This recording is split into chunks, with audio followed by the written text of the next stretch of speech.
Dans Job 1 et dans Job 2, on voit Satan qui se présente devant Dieu au milieu des fils de Dieu et Dieu lui déclare que son serviteur Job est un homme intègre et craignant Dieu. Satan évoque le fait que ce n'est pas de manière désintéressée que Job craint Dieu. Dieu livre ce que Job possède à Satan, qui le détruit et qui fait même périr ses enfants. Mais en tout cela, Job reste intègre et ne pêche point contre Dieu. Satan se présente à nouveau devant Dieu, évoquant cette fois-là le fait que tout ce qu'un homme possède, il échangerait contre sa vie.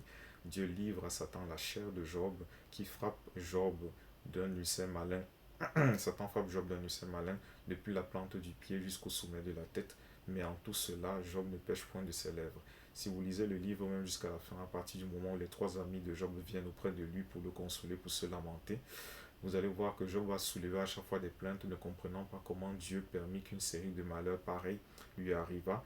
Mais en tout cela, Job a toujours veillé à ne jamais remettre en question la souveraineté de Dieu sur lui et la nature de Dieu qu'est la miséricorde, qu'est la compassion.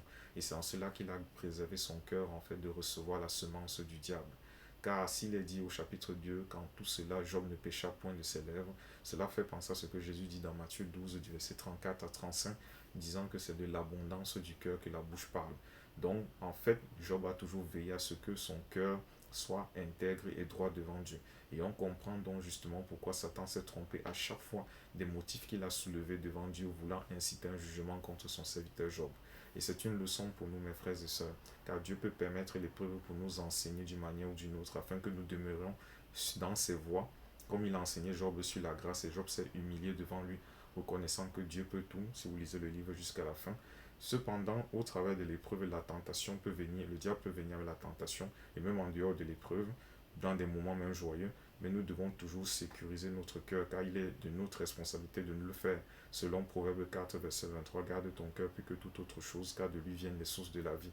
Car le cœur est le lieu de résidence du Saint-Esprit, selon qu'il est dit dans Galates 4, verset 6, que Dieu a envoyé l'Esprit de son Fils Jésus dans nos cœurs. Vous voyez un peu.